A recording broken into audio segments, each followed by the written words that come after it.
Hello dear Motorsport-Magazin.com friends and Formula One fans. If someone had told me a few months ago that this video would be here, I would definitely have called them crazy. Max Verstappen has a sort of retirement contract with Red Bull Racing. He is supposed to drive there up to and including 2025. Lewis Hamilton, or so it was thought, has signed with Mercedes up to and including 2025, and somehow nothing is as it once was. Events have come thick and fast over the winter. Lewis Hamilton announced his switch from Mercedes to Ferrari in 2025, and following the affair involving Red Bull team boss Christian Horner, things are no longer the same for Max Verstappen either. There are a few more updates. Events, at least between the two team bosses of the teams, are currently coming thick and fast. After Hamilton's switch to Ferrari was announced, Toto Wolff said yes, nothing is impossible, when asked about the successor to the record world champion. So an Alonso is also possible, a Verstappen is possible, an Alonso is at least no longer possible, as he recently extended his contract with Aston Martin. It's clear that Toto Wolff then has to lean a little further out of the window in the direction of Max Verstappen. In terms of performance, Mercedes is not exactly advertising itself, only 4th place in the Constructors' Championship. After 5 race weekends, they have 52 points to their name. That is almost a quarter of the number of points that Red Bull Racing has. So that's not really advertising at all, but Toto Wolff says that so many factors play a role when a driver changes teams. So it's not just performance. The fastest car is not the only reason why you stay with a team. Only small-minded people would think like that. Yes, those were the statements, among others, from Toto Wolff, shortened a little, but he's clearly saying that yes, performance is one thing, but there's more to being a racing driver, and he says that he does not have to convince Max Verstappen with arguments or anything else. That wouldn't do any good anyway, because Max, Jos, his father, and Raymond Vermeulen, his manager, well, they know motorsport very well anyway. You can't fool them. There is no need to do any other convincing now.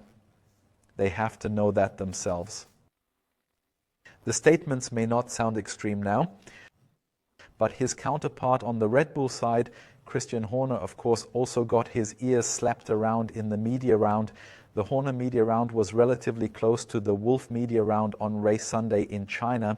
In other words, he hadn't actually heard the statements, but journalist colleagues told him about them. And Christian Horner was almost a little annoyed when he heard it again, and he said, how many times should Max Verstappen say that he drives and will drive for Red Bull? It's a bit of a complicated matter.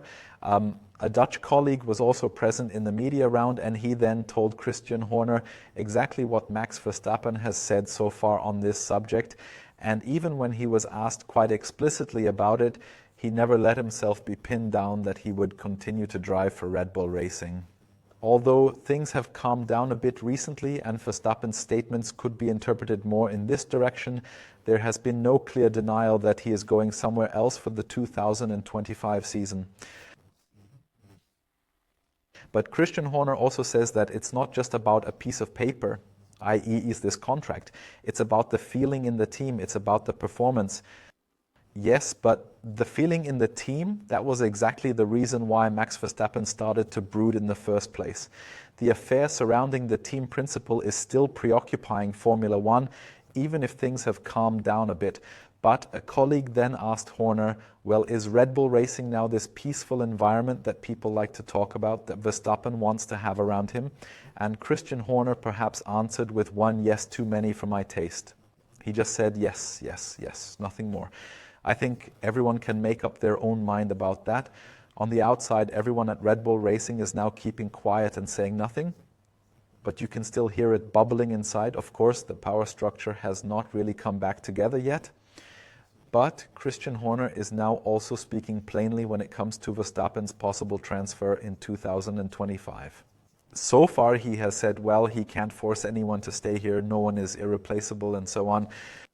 But now he says, there is no doubt where Max will drive next year.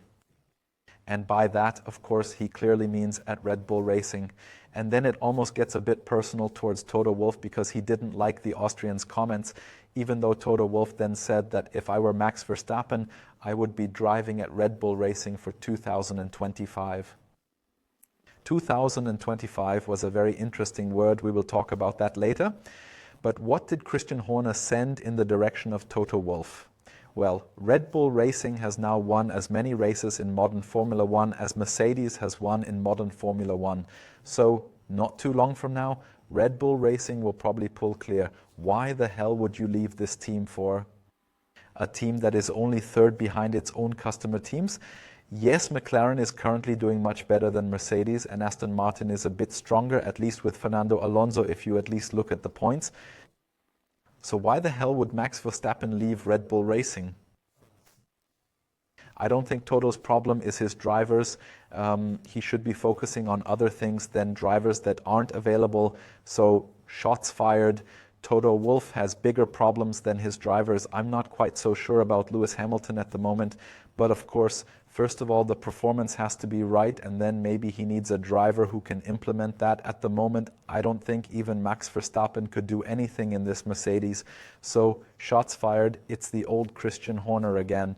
He is obviously back, and at the same time he says that these comments from Toto Wolff are probably there to cause trouble.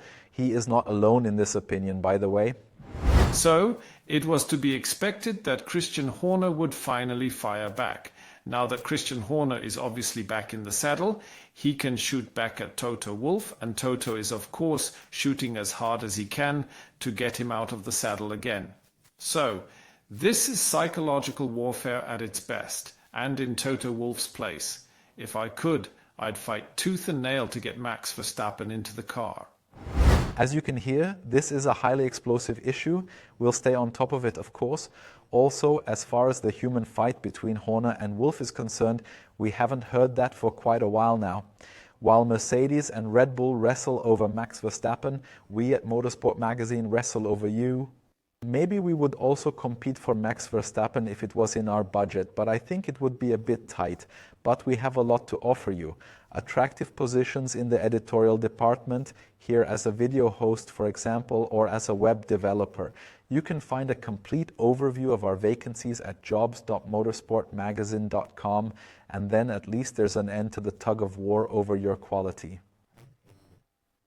Let's get back to Max Verstappen and the fight between Mercedes and Red Bull off the track.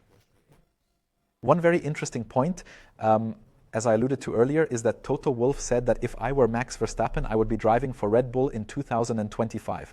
Yes, 2025, but 2026. What does that look like then? Because there are supposed to be completely new regulations in 2026, and there are still a few question marks over that.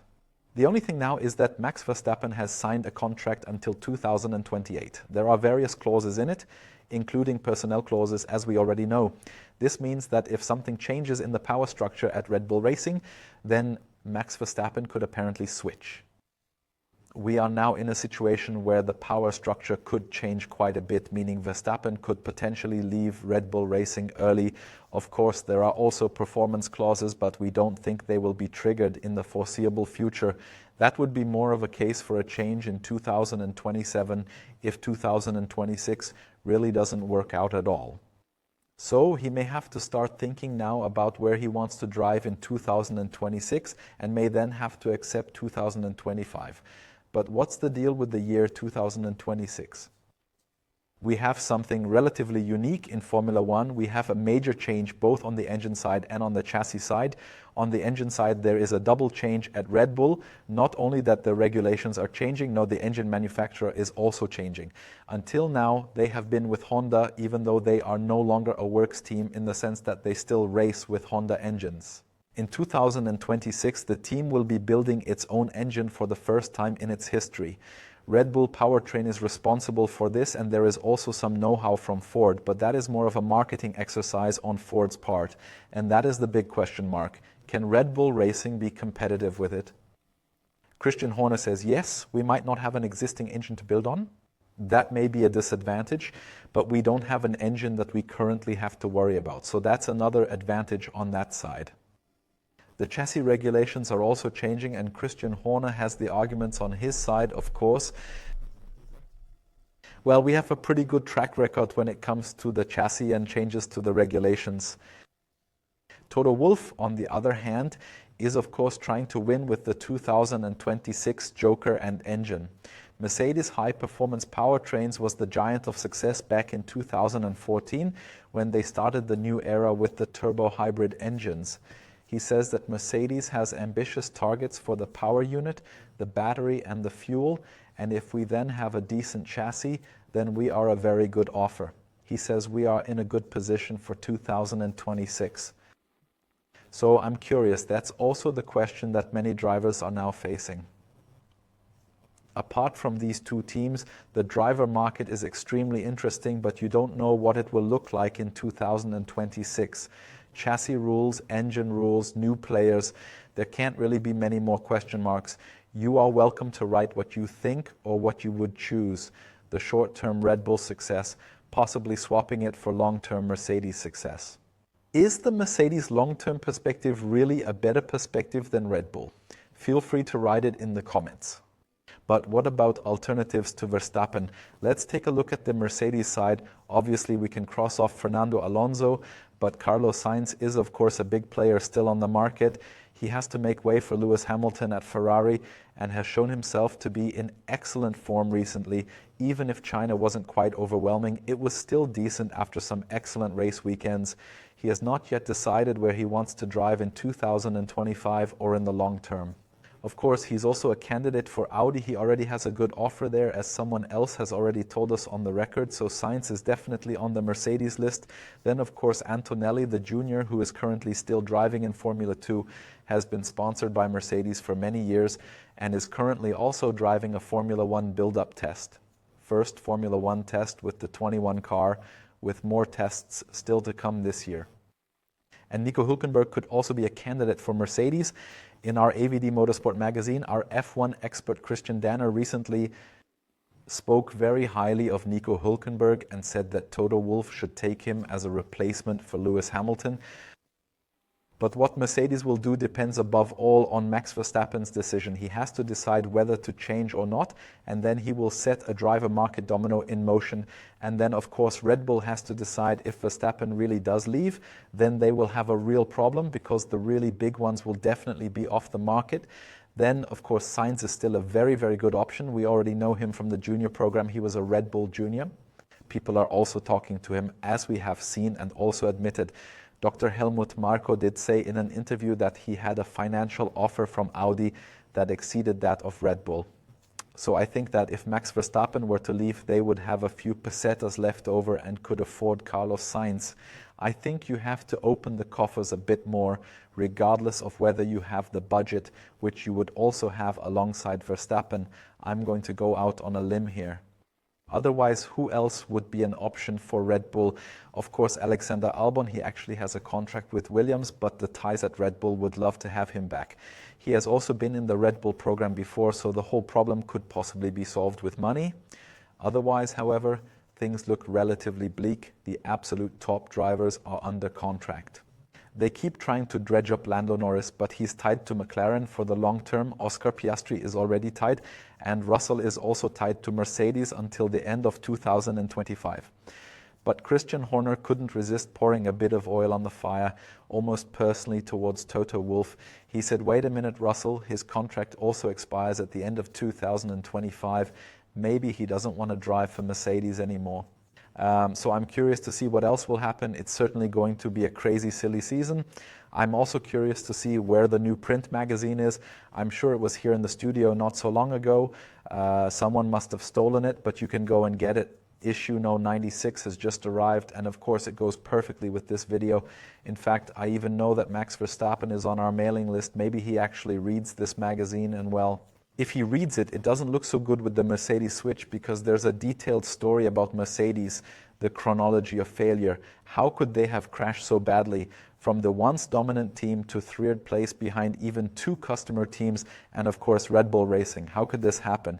The answer can be found in the print edition, abo.motorsportmagazine.com.